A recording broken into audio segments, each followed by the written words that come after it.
Merci à tous d'avoir participé au sondage. C'était vraiment le fun de lire vos réponses et de tester vos connaissances en IA et j'espère que vous avez trouvé ça utile également. Nous allons passer au prochain point sur l'ordre du jour. C'est une présentation qui nous étayera qu'est-ce que c'est le IA et qu'est-ce que ce n'est pas. Pour faire cela, j'ai le plaisir de vous présenter Matthew Smith, qui est un spécialiste senior de programme du département des sciences à la CRDI. Il va passer ses connaissances avec vous. C'est à vous, je vous passe le micro. Merci Andy. Je vais voir si je peux partager mon écran. Est-ce que tout le monde peut me voir? Alors, c'est un plaisir d'être ici et de pouvoir vous parler de ce sujet important. Gillian et moi, nous allons vous donner une petite introduction de ce qu'est l'IA. Je crois que c'est mieux pour ceux qui n'ont aucune base en intelligence artificielle. C'est un sujet assez large, assez vaste et nous n'avons pas beaucoup de temps pour en parler. Alors, la façon que nous allons diviser l'information, c'est que je vais vous donner les fondements du IA. Gillian va vous donner quelques exemples pour vous donner une idée de ce que c'est l'utilisation responsable de l'IA.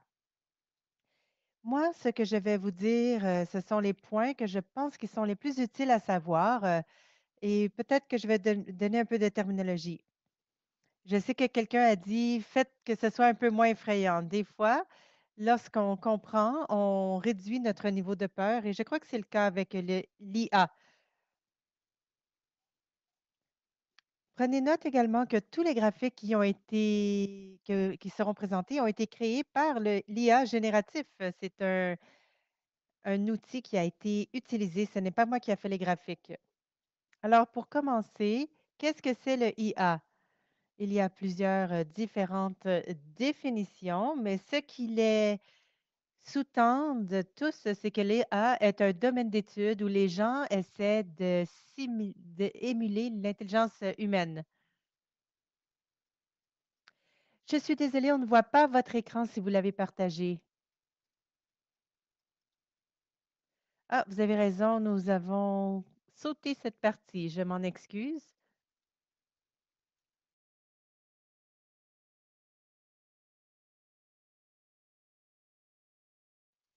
Vous le voyez maintenant? Oui. Est-ce que vous voyez toujours ou est-ce que vous voyez des choses de présentation? Non, nous voyons vos notes également.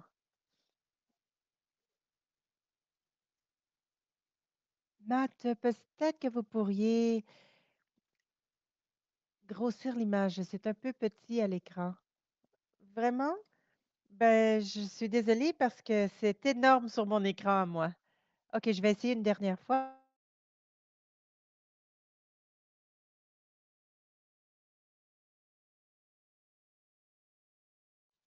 Et maintenant, est-ce que c'est toujours petit? Je crois que c'est mieux, oui. OK, d'accord. Eh bien, je suis désolée. Alors, je vais commencer la présentation parce que je ne veux pas perdre trop de temps. Alors, je vous ai dit que la base de l'IA, c'est d'émuler le comportement humain. Donc, ça vient sous différentes formes. On le fait avec la technologie de l'information, les ordinateurs. Donc, lorsque vous jouez à un jeu, vous pouvez jouer avec un ordinateur aux échecs, par exemple, ou il y a quelque chose, un outil qui s'appelle le traitement naturel de la langue. Alors, ça a tout à voir avec la langue. C'est un outil critique et essentiel chez l'humain, être en mesure de communiquer. Donc, évidemment, il y a du IA au niveau de la langue. Il y a aussi le traitement visuel, donc de reconnaître les objets dans le monde, le raisonnement, la logique et l'émotion robotique. Ce sont tous différents types de comportements humains qui veulent émuler par ordinateur. Donc, je vais vous répondre à quelques questions générales qui reviennent souvent. Je crois que c'est important d'en parler. Ceci peut aussi toucher au côté effrayant de l'IA et ça va vous donner un peu de contexte également. Il y a 2 catégories principales, il y a le IA général et le IA plus étroit. Donc, lorsqu'on parle d'IA général, c'est de ce qu'on parle dans les films. L'intelligence artificielle, l'objectif, c'est de créer une intelligence générale. C'est un IA qui est en mesure d'apprendre à faire des choses et qui peut s'adapter et généraliser ses apprentissages sur d'autres tâches. Il a une capacité de comprendre et de raisonner. Donc, sachez que c'est théorique, ça n'existe pas encore. Il y a certaines prévisions à savoir quand ça va arriver, mais nous ne sommes pas encore rendus à ce niveau-là au niveau pour le IA. Où nous en sommes vraiment, c'est ce que nous appelons le IA étroit ou qui est un terme, qui est un peu plus flatteur que l'autre terme que nous utilisons, donc l'IA faible. Donc, l'IA, c'est précis. Il peut faire une tâche spécifique. Vous pouvez enseigner à un algorithme de jouer à Go et il peut être excellent au jeu de Go. Mais le même modèle ne peut pas aller jouer aux échecs ou répondre à d'autres questions. Donc, il est vraiment spécifique et spécialisé dans une seule tâche. Et c'est pour ça que nous appelons ça un IA étroit.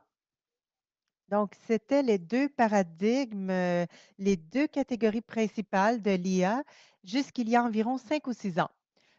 À ce moment-là, quelque chose de nouveau est arrivé, les modèles de fondation. Ce que ces modèles de fondation ont fait, c'est qu'ils ont divisé la dichotomie entre l'IA étroit et cette, intelligence artificielle générale. Parce que vous avez des modèles de fondation, ce sont des modèles, qui sont formés sur une, grande quantité de données non structurées et il est capable de faire ressortir, les patterns, ressortir, les cycles dans ces données. C'est-à-dire qu'ils peuvent, s'adapter à une nouvelle gamme de tâches, des tâches pour lesquelles il n'a pas été entraîné. Donc, c'est ce qu'on appelle, l'IA génératif et c'est ce qui a stimulé beaucoup de la discussion, à savoir si nous approchons l'intelligence artificielle de la façon adéquate. Alors, je crois qu'il y a un manque de raisonnement présentement. On n'est pas encore là présentement, mais dans le quiz, nous en avons parlé. Yann LeCun, l'une des personnes qui a aidé à inventer certains des modèles qui sous-tendent le IA aujourd'hui et ils ont eu un débat sur Twitter. Et ce week-end, ils parlaient de est-ce que ces modèles, comprennent vraiment? Est-ce qu'ils ont le raisonnement? Et moi, je tombe plutôt du côté des partisans qui disent que non, il ne comprend pas vraiment, il n'a pas une capacité de raisonnement en soi. Alors maintenant, je vais vous parler de qu'est-ce que c'est le IA. L'IA est une technologie à objectif général ou à usage général. Donc, ce qui est intéressant de cette technologie, c'est qu'il prend une approche générale, une approche d'apprentissage et peut appliquer cet apprentissage à différents domaines de la vie. La façon que j'aime le percevoir, ça peut être utile de le percevoir comme le IA étant une machine de prédiction. Donc, elle se base sur le passé pour prédire qu'est-ce qui va arriver dans l'avenir. Alors, vous pouvez imaginer, à tous les jours, nos vies sont remplies de prédictions que nous ne savons même pas qu'on fait. Donc, vous allez en voiture à l'épicerie et vous allez prévoir qu'est-ce que les autres voitures vont faire pour pouvoir vous rendre de manière sécuritaire. Un docteur va prédire quel serait le bon diagnostic et le bon traitement et Netflix peut même prédire qu'est-ce que vous désirez voir ensuite. La prédiction est un élément fondamental de nos vies dans tous les secteurs de notre vie. Et c'est pour cette raison que l'approche générale à l'apprentissage de l'IA fait en sorte que ce soit si puissant. L'autre point qu'on devrait se souvenir également, c'est que le IA est un outil de collection donc, est une collection d'outils, par exemple. Pardon, excusez-moi. C'est une collection d'outils, donc il n'y a pas juste une sorte de IA. Donc, aujourd'hui, je vais vous parler de 2. sortes de IA, c'est l'enseignement supervisé et le IA génératif. Donc, ce sont les deux qui ont fait le plus grand tabac dans les nouvelles ou dans les médias récemment. Donc, l'enseignement supervisé. L'enseignement supervisé est le type le plus intuitif des deux, de tous les types de IA. C'est une façon juste simplement plus sophistiquée de faire des choses, les choses que nous faisons couramment. Donc ici, vous prenez une saisie et il va prédire une sortie ou un résultat. Donc, par exemple, un filtre de courriel. Vous lui donnez un courriel et il va te dire si c'est un spam ou non. Vous lui envoyez un film et il va vous dire si la critique est bonne ou positive ou négative. Ou vous donnez une image de la plante et le IA va vous dire si la plante est atteinte d'une maladie particulière. Alors, comment est-ce que le IA fait cela? C'est assez simple, en fait, à plus haut niveau, du moins, mais l'étape la plus importante est de collecter ce qu'on appelle des données étiquetées. Donc, sur la photo ici, par exemple, si vous voulez former IA à reconnaître des images, vous lui montrez des images. Alors, toutes les images doivent être étiquetées. Donc, vous devez avoir une étiquette, par exemple, pour le lion. On va dire cette image est un lion ou cette image est une voiture. Donc, il y a la saisie, l'entrant et il y a le résultat, le sortant. Donc, vous collectez les données, ça c'est la saisie, l'intrant. Et ensuite, vous formez le modèle. On entraîne le modèle, donc c'est des réseaux d'apprentissage approfondi. Ça ressemble un peu à ça. Donc, vous mettez, donnez un entrant, donc un format numérique d'une photo, d'une image. Vous le passez dans le modèle et ensuite, vous allez avoir le résultat. Donc, vous lui dites, voilà, c'est un lion, vous avez l'étiquette, et s'il fait une erreur, il dit c'est une vache, vous dites non, c'est un lion. Et au fur et à mesure que vous rentrez les données, le modèle devient entraîné. Il fait la même opération encore et encore et encore et vous peaufinez le modèle. Donc, vous l'entraînez dans une fonction pour pouvoir être en mesure de traiter une gamme complète de données. Donc, c'est ce que vous faites avec une quantité phénoménal, de données. Donc, 1 million de variables. Donc, c'est une sorte d'analyse complexe statistique. Donc, une fois que le modèle est entraîné et vous avez un modèle qui est assez précis, à ce moment-là, vous pouvez faire passer le modèle et cela vous donnera la prédiction, le résultat. Donc, voilà, c'est l'apprentissage supervisé ou l'enseignement supervisé. Et ça vous donne une idée un peu de ce que c'est. Donc, bien sûr, pourquoi tout le monde est très intéressé par le IA, c'est à cause du IA génératif. Donc, l'IA génératif, c'est un IA qui génère, il ne va pas prédire. Vous lui donnez un intrant et il va vous donner un sortant, quelque chose de génératif. Donc, ce sera du contenu tel que du texte, de l'audio, du code, des vidéos et des images. Ce contenu est produit sur la base des informations saisies par l'utilisateur qui consistent en des invites, généralement des courts textes pédagogiques. Alors, ça peut vous aider à faire un remue-ménage ou trouver des solutions et ce genre de choses. Donc, je n'irai pas dans trop de détails, mais il y a eu une percée en 2018 chez Google à Toronto. Ils sont arrivés avec cette nouvelle architecture qui s'appelle le Transformer, qui permettait au modèle de langue d'être enseigné sur une quantité massive de données et de trouver des modèles, des patterns dans les données.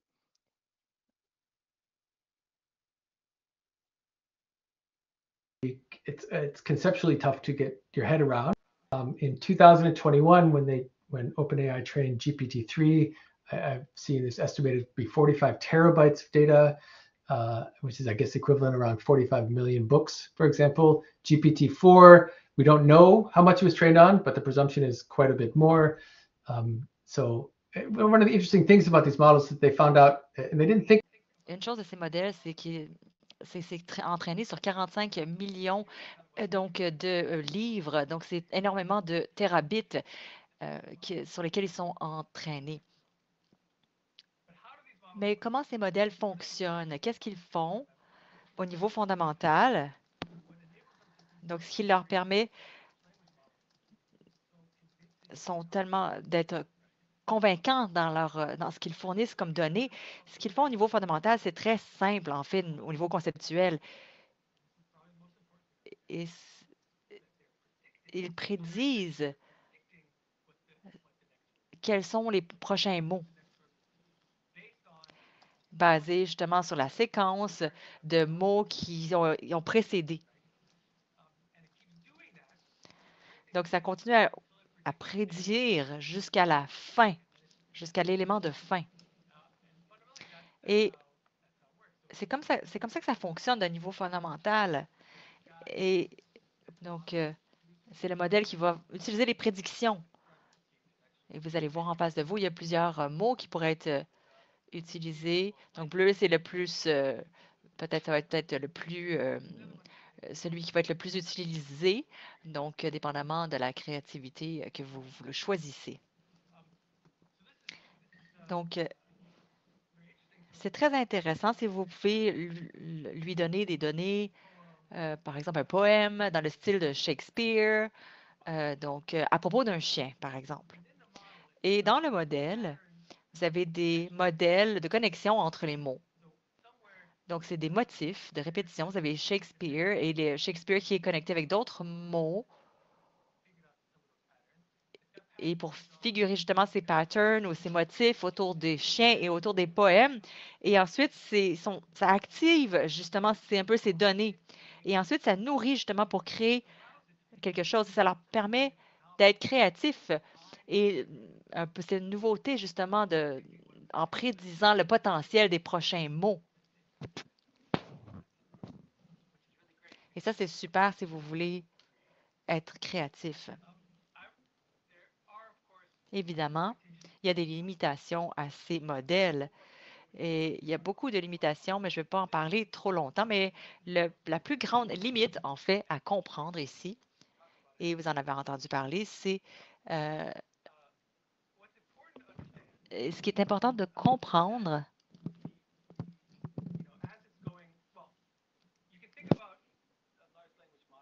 Si on parle de grands modèles de langue qui sont entraînés dans les nuages, c'est-à-dire que c'est dans les nuages de langue, c'est tout. C'est des langues qui connectent des mots ensemble, qui sont connectés avec d'autres mots. Donc, ils apprennent ces motifs, ces patrons, mais il n'y a pas de connexion entre ces mots et la réalité. Comme l'apprentissage supervisé, par exemple, vous voyez, vous lui dites, voici ce que c'est, et donc ils apprennent les patrons, donc tout seuls.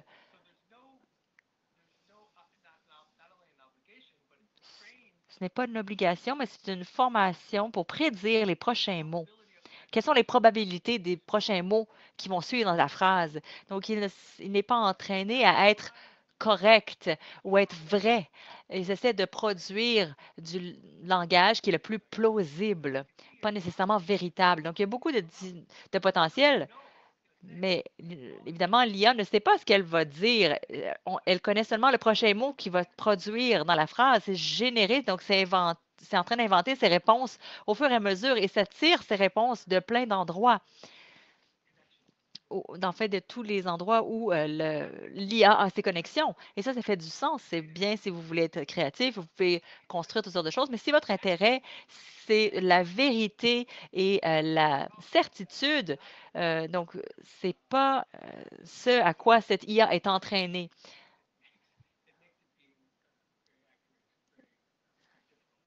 Donc, il y a beaucoup de travail qui est fait sur cette question, mais c'est vraiment la principale caractéristique, justement, de ces modèles linguistiques. C'est sur la probabilité pour créer des choses, mais évidemment, ça peut créer des hallucinations. Et ça ne va pas changer avec architectures en cours des IA telles que ChatGPT, jusqu'à ce qu'on configure une nouvelle approche. Donc, j'espère que je ne vais pas trop vite. Je vais juste faire des sommaires. Donc, l'IA est une collection d'outils qui essaie de prédire, et ces prédictions sont basées sur énormément de bases de données. Donc, plus vous avez justement de données, plus vous avez des prédictions. Donc, c'est vraiment le but général de la technologie. Les prédictions qui s'appliquent à beaucoup de domaines dans la vie. Donc, l'apprentissage supervisé, donc, c'est utiliser un ensemble de données étiquetées pour apprendre une fonction qui s'ajuste aux données, mais ils ne peuvent faire qu'une seule chose. Donc, l'IA générative peut générer du texte, du code, de la musique, et en essayant de prédire, par exemple, le mot suivant, mais ensuite, il y aura des hallucinations, qui n'est pas nécessairement une bonne chose. Si c'est pour de la créativité ou quelque chose qui est créatif, ça peut fonctionner, mais si vous cherchez de la vérité, ça ne fonctionne pas. Donc, c'est vraiment un survol de haut niveau ici. Et je vais passer maintenant la parole à ma collègue Jillian, qui va parler plus de détails et d'exemples. Est-ce qu'on peut aller à la prochaine diapositive, s'il vous plaît? Parfait. Ce que je vais faire maintenant, donc, je vais vous donner des exemples concrets d'applications IA dans le contexte du développement international pour vous donner un sens du potentiel de la technologie et des genres d'outils qui sont en émergence. Et ces outils sont vraiment entourés de risques et de complexité. Et c'est pour ça qu'il y a énormément de potentiel justement dans le développement pour l'IA. Et c'est pour ça que c'est vraiment important de comprendre les risques de ces outils. Donc, ça peut peut-être répliquer les biais, des préjudices ou, par exemple, ça peut même approfondir des inéquités justement pour les accès. Donc, je vais débuter avec quelques exemples qui est sur l'IA générative, un peu la technologie de ChatGPT. Le premier exemple, c'est un exemple d'éducation. C'est une équipe chez Robot. C'est une institution de recherche c'est une institution d'interface au Mali. Et cette éducation est en fait est faite en français et c'est pas la langue qui est utilisée au quotidien. Et les systèmes d'éducation essaient de faire face à tout ça en fournissant justement donc en langue Umbara, qui est leur langue donc native, mais ils n'ont pas de matériel utile pour eux. Donc, pour répondre à ça, l'équipe a demandé à ChatGPT de créer 60 livres pour différents niveaux d'apprentissage en français. Et ils ont des experts d'éducation qui vont réviser justement les livres pour des références, mais avant l'équipe chez Robot a créé justement une IA pour faire de la traduction en utilisant leur propre outil, encore une fois, pour avoir des experts pour réviser justement les livres pour la qualité et tout ça. Et l'équipe a fait une évaluation rapide justement de la valeur relative de cette approche basée sur, je pense que c'était $1 million de subventions qu'ils ont eu pour créer 20 livres en 1 an et demi. Et de cette façon, ils ont créé 60 livres en 3 mois. Et c'était avec 100 000 seulement. Et ils travaillaient justement sur les données de traduction de langage à ce moment-là.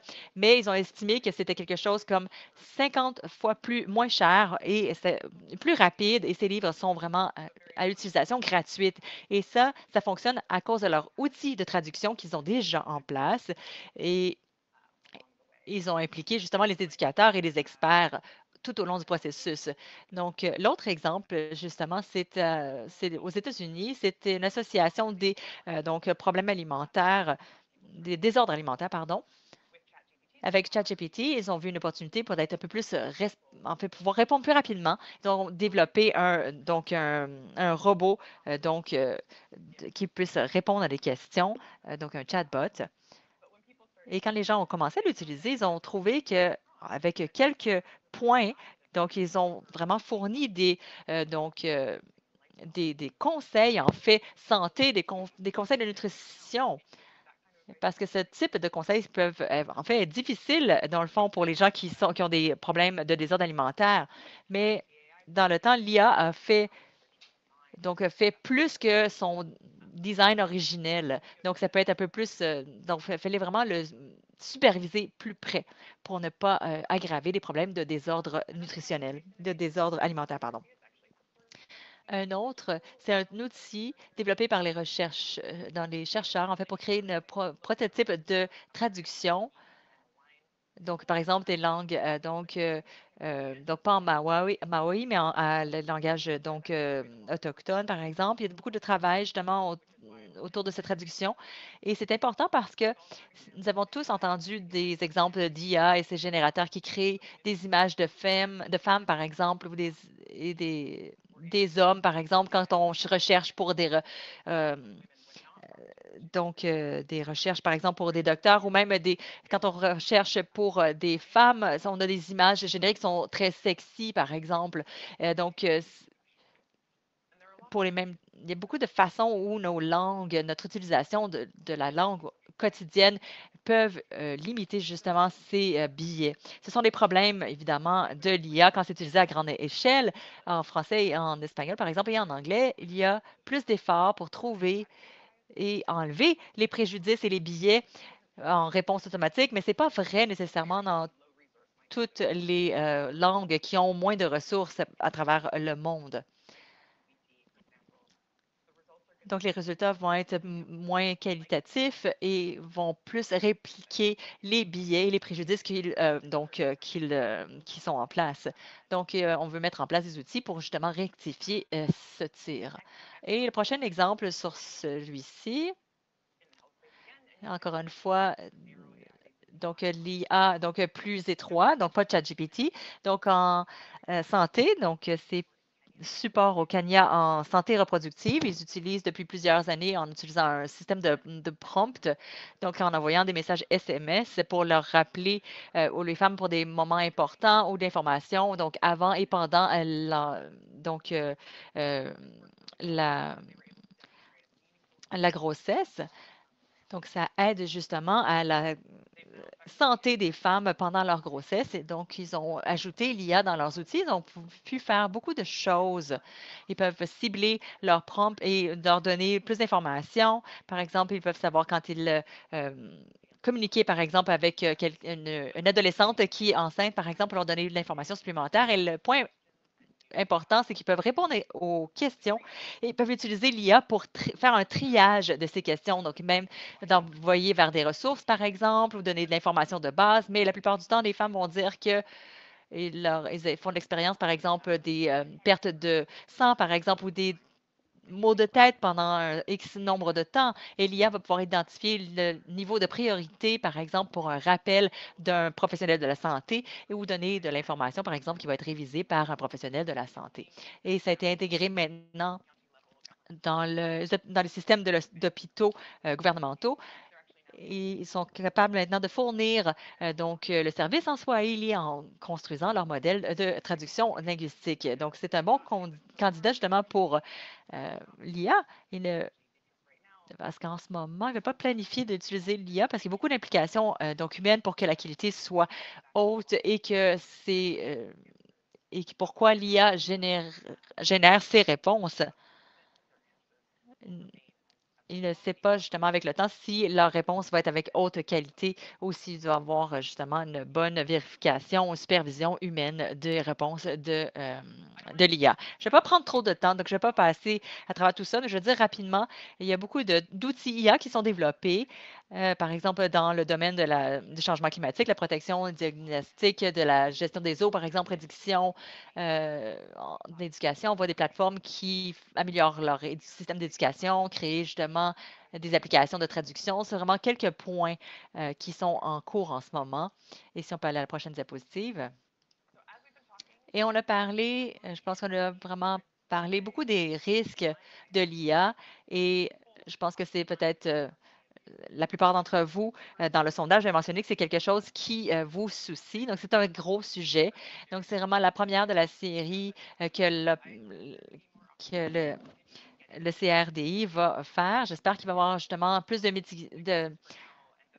il y a des grands points pour discuter justement les mouvements mondiaux, justement, autour de la mitigation de ces risques et malheureusement répliquer les biais et les préjugés. Et ça peut avoir justement des résultats discriminatoires. Donc, c'est important justement quand l'IA fait justement des décisions pour savoir qui est représenté dans les données. Il y a beaucoup plus. Societal bias. Il y a beaucoup de préjugés sociétals, ça revient à l'IA régénératif dont on parlait, ou les outils de recrutement qui filtrent les emplois pour femmes pour, pour les scientifiques, ou bien où est-ce qu'il y a de l'information sur les comportements et de remboursement des dettes, et le IA pourrait les voir comme si c'était un risque à l'investissement. Donc, il y a la collecte de données, l'utilisation des données personnelles sans que les personnes sachent que, sans qu'ils donnent leur consentement. L'IA est entraînée sur une grande quantité de données. Donc, les stratégies de confidentialité, les cadres de protection des données privées est importante. Donc, il y a aussi la question de qui est responsable pour le IA. S'il fait quelque chose de nuisible, qui est responsable? Donc, ce sont les risques au jour le jour. Donc, il y a aussi d'autres risques qui sont dus à des mauvais acteurs qui utilisent le IA pour les institutions privées, ou que le IA crée de la désinformation. Donc, ça peut mener à de vraies conséquences. Et dans le développement, je crois que ce qui est important de savoir, c'est qui va tirer parti et qui sera laissé derrière. L'IA n'est pas une option immédiate pour plusieurs personnes, en particulier les personnes vulnérables qui n'ont pas accès à des infrastructures, à l'électricité, ont des niveaux de littératie faibles. Donc, il faut comprendre comment le IA est utilisé pour ne pas exacerber les inégalités mondiales. Donc, il y a aussi l'utilisation militaire et de police et de surveillance. De comprendre et d'adresser ces risques, c'est important pour le développement.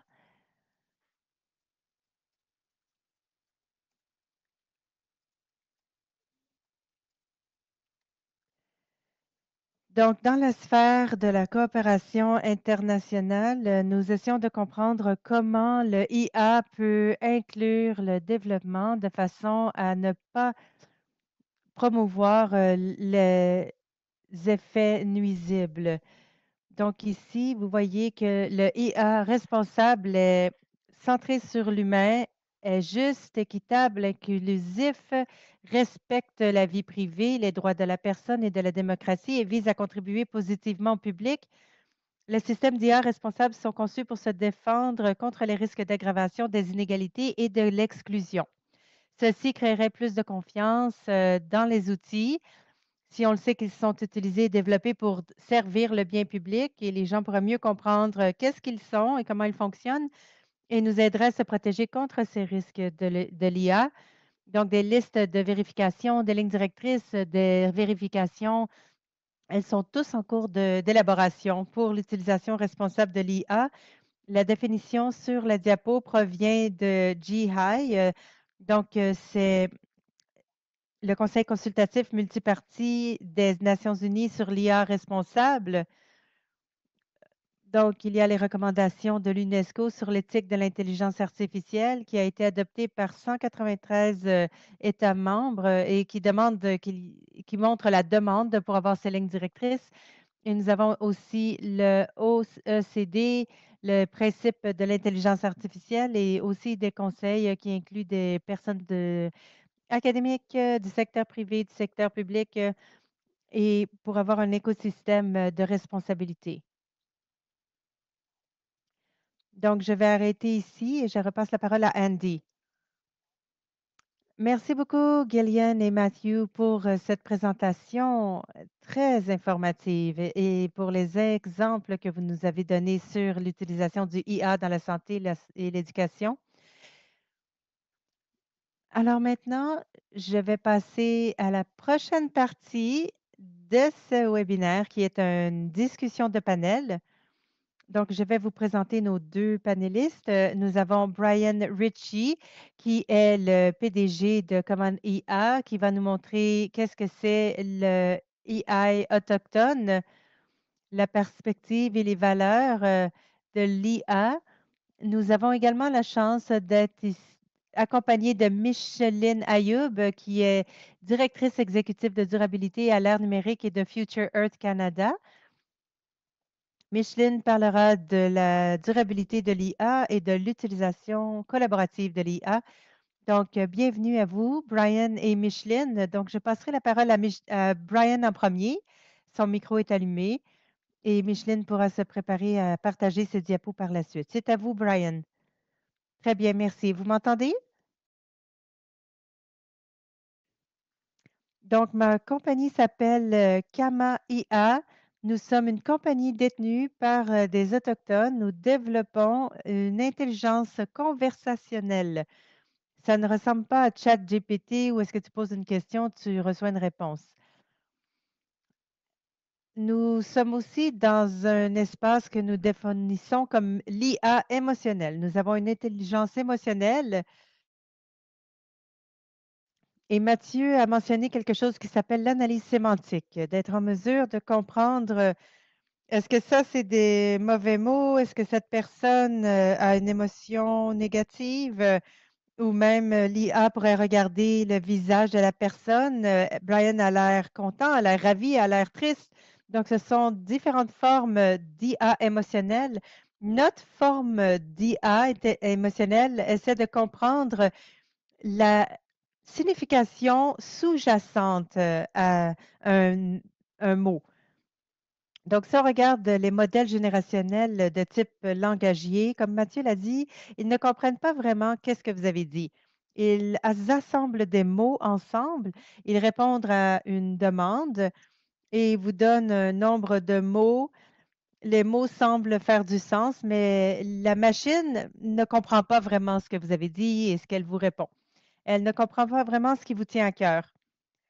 Et comme on l'a dit, elles peuvent halluciner également. Donc, notre IA fonctionne très différemment. Ce n'est pas un grand modèle langagier, ce n'est pas génératif.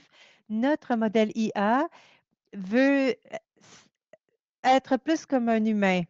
C'est basé sur une base de connaissances et c'est guidé par des valeurs humaines. C'est ce qui fait que nous sommes un IA émotionnel. Alors, si vous vous posez la question, qu'est-ce que c'est un IA autochtone? Je ne suis pas certain qu'est-ce que ça veut dire, mais nous sommes une compagnie autochtone et nous voulons bâtir un IA qui est éthique, authentique, honnête et ce genre de choses, et que ce soit une forme de IA responsable, comme Gillian parlait, comme Gillian disait. Donc, je suis un grand fan de ce que nous appelons les 7 enseignements de grand-père. Vous pouvez aller faire une recherche pour savoir qu'est-ce que sont ces enseignements. Donc, c'est la valeur du courage, de la vérité, de la sagesse et du respect. Donc, ce sont nos principes directeurs. Nous les avons soutirés des enseignements de grand-père. Donc, le courage, parlons du courage. Nous devions être courageux de croire que nous pouvions bâtir quelque chose que personne d'autre ne faisait. Tout le monde ciblait les grands modèles de langagier ou l'apprentissage profond, mais en 2014, nous avons commencé faire une demande de brevet pour quelque chose qui était complètement différent. C'était un graphique de connaissances guidé par les valeurs humaines. Nous pensions que ce serait une façon plus compréhensible et transparente de faire les choses et une façon plus précise de faire les choses. Donc, nous avons eu le courage de bâtir quelque chose que nul autre n'essayait de faire et nul autre pensait qu'on pouvait faire. Donc, cela nous a donné le courage. On a commencé. Nous sommes également des fans de la vérité, comme plusieurs personnes le sont, bien sûr. Et si on veut un IA responsable, le IA doit être authentique et qu'il ne communique pas de la désinformation. Avec notre vérité, nous voulons que notre système soit compréhensible, prévisible, qu'il soit facile à expliquer. Ça, c'est bien important. Si un fournisseur ne peut pas vous dire comment le IA devrait fonctionner et comment il devrait vous répondre, eh bien, vous allez probablement pas pouvoir prévoir qu'est-ce qui ressortira du IA et vous êtes exposé à des risques. Donc, en utilisant la vérité comme principe directeur, nous avons essayé de faire quelque chose qui était explicable, compréhensible. Vous devriez être en mesure de prévoir le genre de réponse qui devrait sortir du IA. Donc, j'ai mentionné que le IA est sous-tendu par les valeurs humaines. Alors, qu'est-ce que ça veut dire? Ce que ça veut dire, c'est que si on entend un énoncé, par exemple, quelqu'un dit «Je suis seul», c'est assez simple, mais ça peut vouloir dire beaucoup de choses. Si je suis seule, ça peut dire peut-être que je manque de communication, je suis détachée du monde, je me sens vulnérable. Et nous voyons cela comme des valeurs et on utilise notre système pour dire, ah, je vois cet enjeu, une personne peut se sentir seule.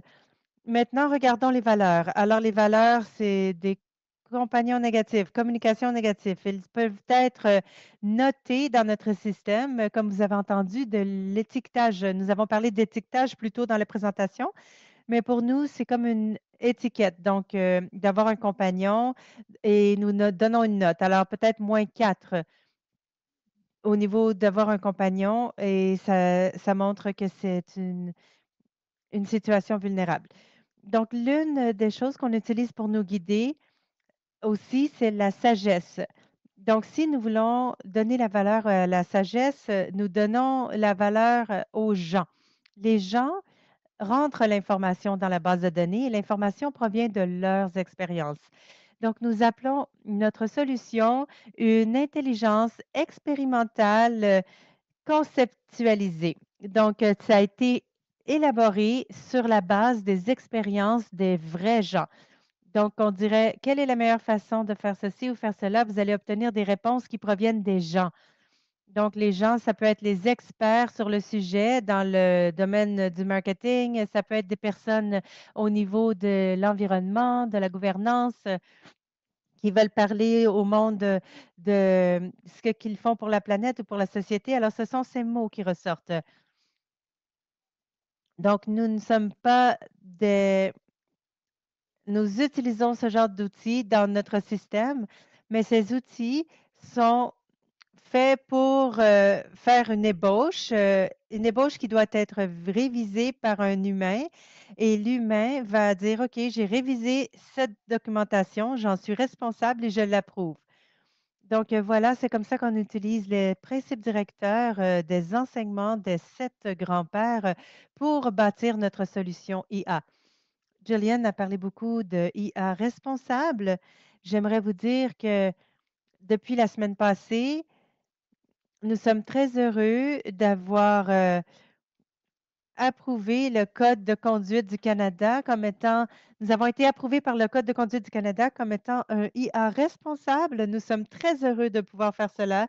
Depuis le début, nous voulions bâtir quelque chose qui était facile à comprendre et responsable. Nous croyons fermement en cette responsabilité et nous sommes fiers d'avoir le soutien du Canada. Alors, je vais arrêter ici. Merci.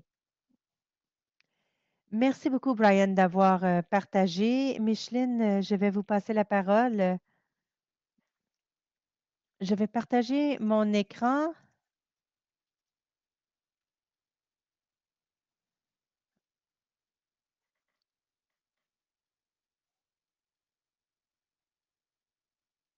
Alors, peut-être que je peux faire ceci pour que vous le voyez mieux. Oui, si vous pouviez grossir la présentation, c'est bien, oui. Alors, bonjour tout le monde. Je suis très heureuse d'être ici. Merci pour m'avoir donné l'opportunité de vous parler de ce que nous faisons en termes de IA. Alors, j'aimerais vous dire, je ne suis pas une codeur, je suis une biologiste de formation. Je suis la directeur exécutive de la durabilité de Visit Age et la présidente de Future of Canada. Donc, quelques mots sur moi. Donc, la durabilité dans l'âge digital est un think tank. Donc, nous travaillons à l'intersection de la durabilité et de la numérisation. Donc, nous travaillons sur plusieurs enjeux, les politiques, la formation et la recherche dans de ce domaine d'intersectionnalité où nous voyons que l'innovation numérique peut informer la durabilité et comment l'innovation numérique peut être durable en soi. Nous sommes également des hôtes de Future Earth, qui est un groupe mondial qui travaille sur la recherche de la durabilité et de la numérisation également. Future Earth a 9 bureaux dans le monde qui forment le secrétariat et nous travaillons sur 27 différents sujets reliés au changement climatique et à la durabilité.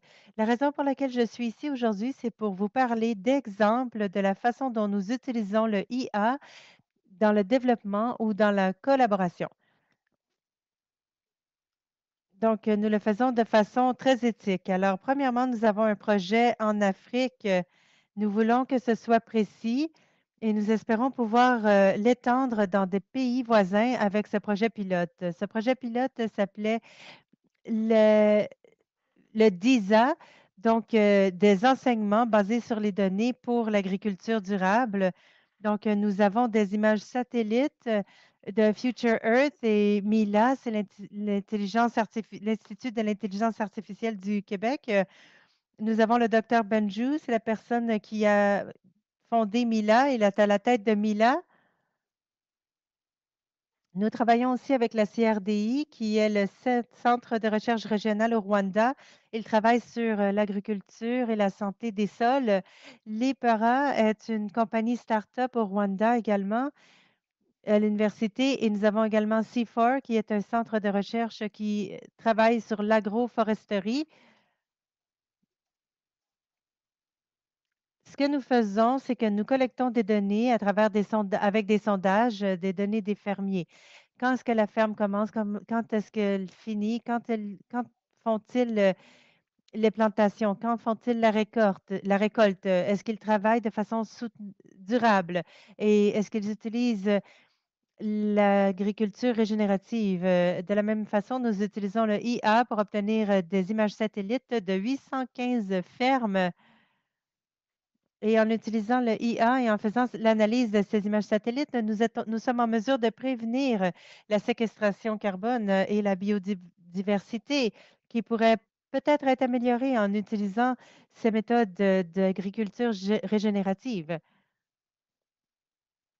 Et en utilisant des images satellites, sans nécessairement savoir qu'est-ce qui se passe, nous pouvons prédire qu'est-ce que la population sur le sol peut tirer parti de cette agriculture régénérative. Et nous espérons, une fois que nous aurons les résultats à la fin de notre projet, que nous pourrons informer les faiseurs de politique et leur donner des preuves scientifiques pour les aider à élaborer de meilleures politiques pour la culture régénérative au Rwanda. Et nous utilisons ce projet comme étant un projet pilote pour les pays avoisinants pour aider la durabilité dans ce monde de changement climatique. Une autre façon que nous utilisons le IA ici au Canada, nous l'utilisons presque de la même façon qu'au Rwanda, mais dans un contexte différent. Nous l'utilisons pour déterminer comment les solutions basées dans la nature fonctionnent ou non pour le Canada. Alors, ce que nous faisons, c'est que nous comparons des solutions basées sur la nature que nous avons mis en œuvre par les populations autochtones versus ceux qui sont mis en œuvre au niveau provincial et fédéral. En utilisant le IA et les images satellites, nous essayons de voir la séquestration carbone et la biodiversité de ces activités. Et le IA va nous aider parce qu'on ne peut pas faire des solutions basées sur la nature partout en même temps. Nous allons pouvoir prioriser ces solutions basées sur la nature à l'aide de l'IA.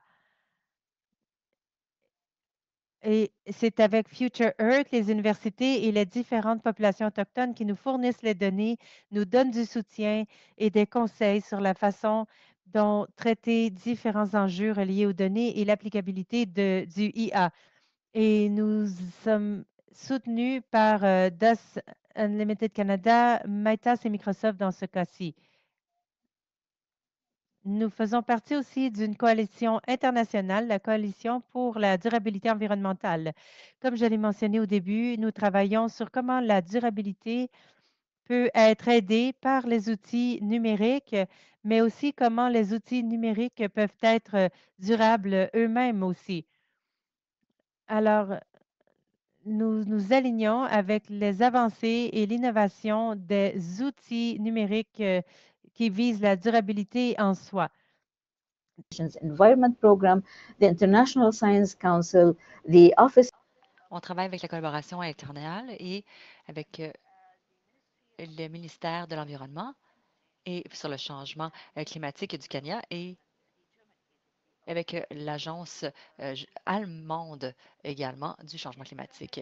Et à l'interne, on utilise également, on a fait un programme de leadership pour l'éducation pour la durabilité numérique. C'est fait par des étudiants. Ils peuvent utiliser justement, en fait, des compétences de leadership avec nous sur ce sujet et on débute également un groupe de travail pour le code sur l'éducation pour la durabilité numérique. Et le dernier point, et non le moindre, il ne faut pas oublier de travailler sur les sujets. L'autre côté de la médaille, comment les données doivent être durables et éthiques surtout. Donc, je ne vais pas aller en profondeur dans le côté éthique parce que Brian en a parlé avant moi et mes collègues également du CRDI en ont parlé. Je veux juste rappeler aux gens qu'on a besoin de mitiger les impacts environnementaux de l'IA. Où est-ce qu'on peut trouver justement les sources d'énergie des centres de données? L'utilisation de l'eau pour le refroidissement de certaines régions, par exemple des centres de données. Quelles sont les meilleures façons justement de refroidir ces centres de données? Et qu'est-ce qu'on fait avec des déchets électroniques? Et donc, quels montants de carbone sont utilisés justement par ces centres de données? Donc, c'est une estimation des émissions liées à l'informatique. Et chez Mila, donc, il y a une recherche de Dr. Luciani qui a estimé combien d'empreintes carbone peut être produite justement par ces centres de données. Il faut lutter également contre la fracture numérique. Nous avons produit des chapitres que vous pouvez voir justement sur nos sites web. C'est l'innovation inclusive de l'intelligence artificielle. C'était justement la division numérique et donc les côtés éthiques. Et avec tout ça, je vais vous remercier de votre attention et je suis prête pour les questions. Merci beaucoup. Je vais arrêter de partager mes diapositives. Merci infiniment, Micheline, et merci pour cette présentation. Et comment on peut justement mettre en application l'IA et que ce soit donc avec le futur en tête et que ce soit justement conforme à l'éthique. Donc, si vous pouvez mettre vos questions dans la boîte de clavardage et on peut indiquer peut-être à qui s'adresse la question. À ce moment-là, on peut justement poser la question à l'expert sur ce sujet spécifique. Et nous avons une première question. Je crois que c'est pour tous les panélistes et la question est: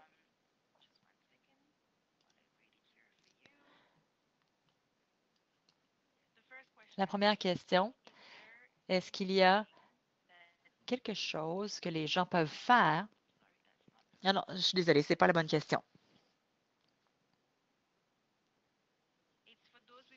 Pour ceux qui sont familiers avec le secteur IA, est-ce qu'il y a des choses qui bougent justement pour certifier les outils IA et avec lesquels on peut vérifier des normes avec ces outils?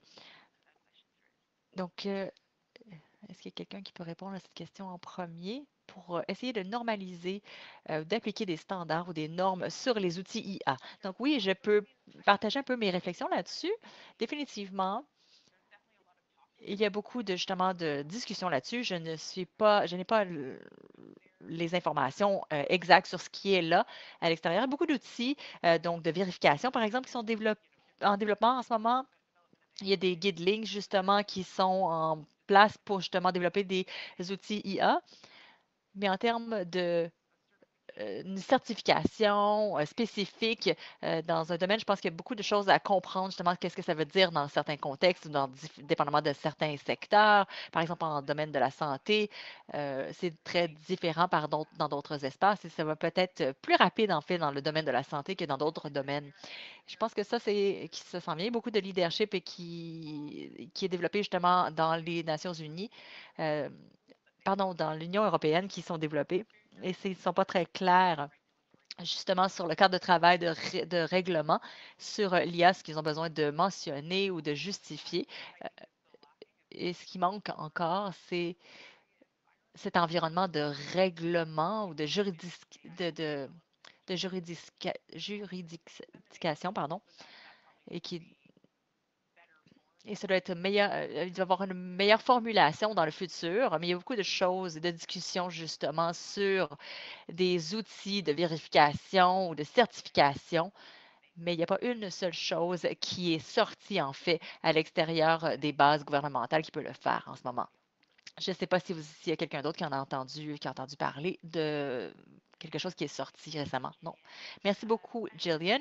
J'ai une autre question ici pour Brian, et cette question est comment on peut s'assurer que le premier souci, en fait, des personnes vulnérables sont inclus dans le développement des outils de l'IA. Je pense que vous avez déjà touché ces points-là, mais si vous pouvez élaborer sur ce point-là.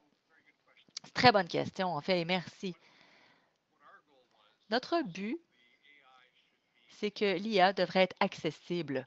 Il y a deux parties justement dans le développement de l'IA inclusive ou accessible, ou le système ou le modèle de fonctionnement et le programme de celui-ci.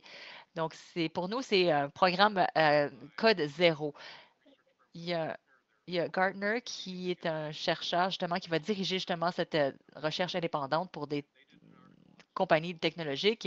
Il a fait un blog sur la voie de la société. Le concept, c'était que les entreprises, qu'elles soient donc à grande échelle ou des fournisseurs du public, devraient arrêter donc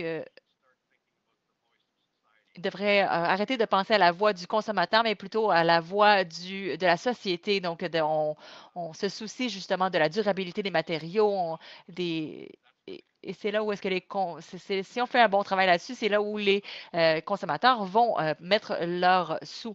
Donc, la technologie d'accessibilité peut être utilisée par les gens, ça s'appelle des micro-sociétés pour fournir une voix authentique.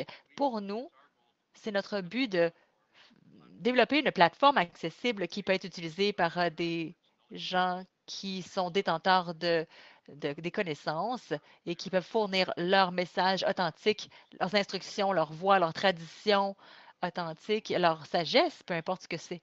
Pour nous, c'est de construire de l'IA accessible. Merci infiniment, Brian, pour cette réponse. J'ai une autre question et je pense qu'on va la donner à Matthew. Et cette question, est-ce que le IA comme ChatGPT font beaucoup d'informations rapides, fournissent de l'information rapide? Est-ce que dans quelques années, nous allons avoir de l'information générée ou des données générées par l'IA qui va être beaucoup plus large, à large échelle que ce qui est fourni par l'humain? Pour être honnête, pour les données qui existent en ce moment, donc c'est impossible de vraiment concevoir la quantité de données qui existent en ce moment. Quelque chose que je n'ai pas touché et qui est très intéressante pour le futur, c'est les données synthétiques. Encore une fois, c'est une technique de l'IA générative qu'on peut prendre des données et qu'un IA va créer. Par exemple, toutes les photos, par exemple. Donc, donnez-moi un chien qui vole avec une cape, par exemple. Vous pouvez prendre un type de données et l'approche synthétique va créer un autre type de données avec toutes les mêmes propriétés statistiques de premier type de données. Donc, si vous avez un set de données qui inclut d'informations personnelles, par exemple, vous ne pouvez pas partager cette donnée, puis là, soudainement, vous pouvez utiliser ces nouvelles données parce qu'il n'y a pas d'informations personnelles. C'est recréé. Mais il y a des questions justement à propos de ça, si vous pouvez, en fait, les limites de tout ça, si vous pouvez créer. Le potentiel, en fait, c'est pour ouvrir des étendues de type de données qui n'est pas disponible pour les chercheurs. Et donc, c'est à prendre en considération. Et donc, la réponse courte, c'est oui.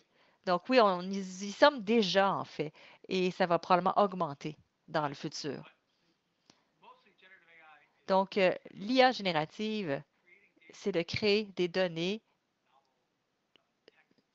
nouvelles ou des textes, des nouveaux textes et de nouvelles images qui peuvent être redonnées dans le système. Donc, oui, ça fait des données non structurées.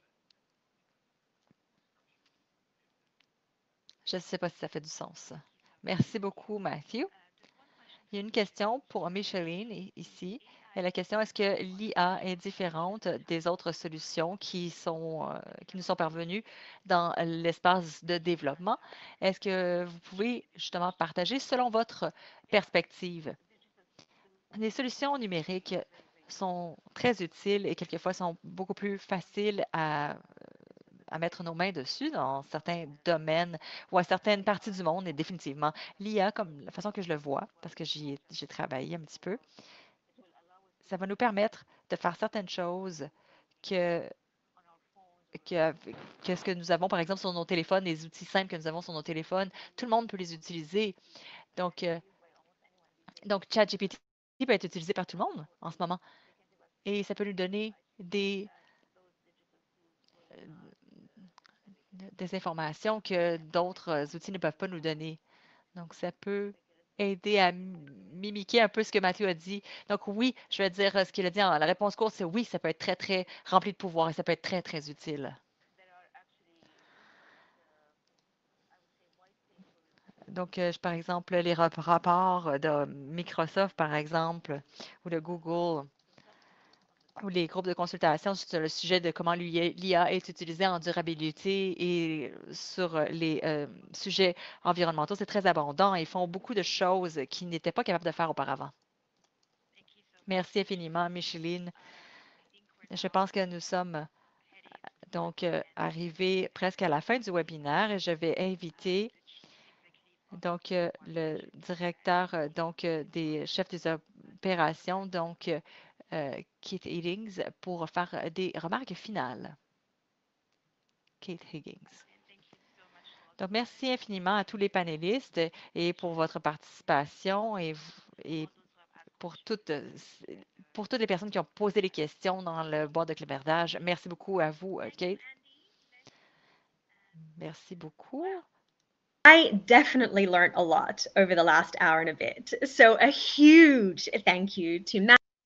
Nous en avons beaucoup appris dans la dernière heure. Donc, un gros merci à Matthew, Brian, Gillian et à Micheline et tous ceux qui ont participé dans cette conversation importante, inspirante et stimulante sur l'intelligence artificielle et la Corporation internationale et le développement. Donc, merci beaucoup d'avoir fait un si beau travail de nous montrer qu'est-ce que c'est l'IA et qu'est-ce que ce n'est pas, comment nous pouvons l'utiliser, comment nous pouvons l'intégrer dans un contexte de corporation internationale, les choses dont on doit penser, les risques, les défis.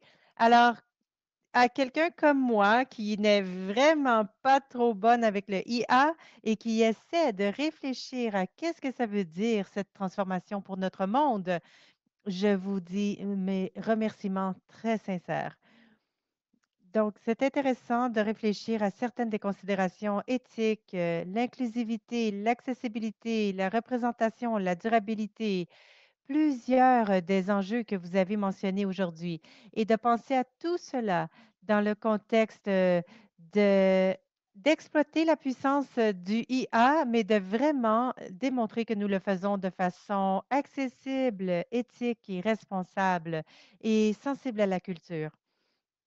Et pour moi, ce n'est pas simplement une question d'innovation, c'est vraiment de penser comment on peut utiliser l'IA pour autonomiser les communautés, pour donner les moyens à notre travail, pour accéder aux écarts et de combler les inégalités, pour accéder à un monde plus équitable et plus juste.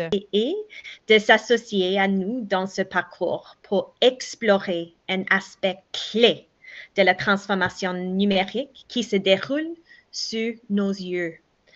A real thanks to the International Development Research Centre, a fantastic Canadian institution. Donc, merci à l'institution canadienne fantastique qui fait du travail incroyable à travers le monde. C'est une collaboration et un partenariat que nous, chez Corporation Canada, nous valorisons profondément. Donc, un gros merci à chacun d'entre vous d'avoir fait partie de ce premier webinaire. Nous sommes très enthousiastes d'avoir un deuxième webinaire sur l'IA et le développement international à la nouvelle année et je souhaite sincèrement que vous serez tous là avec nous. Merci beaucoup. Merci beaucoup, Kate, et merci encore à tous de vous être joints aujourd'hui pour vos enseignements. Merci à tous nos panélistes pour vos perspectives et les connaissances que vous avez partagées. Encore une fois, nous allons populer un sondage pour obtenir votre rétroaction, vos commentaires. Et en attendant, nous attendrons le deuxième webinaire de 2024 au printemps de 2024. Restez à l'affût pour avoir la date et le lien pour vous inscrire. Nous allons mettre le sondage. Donc, si vous regardez sur l'icône de la droite, vous devriez voir un sondage.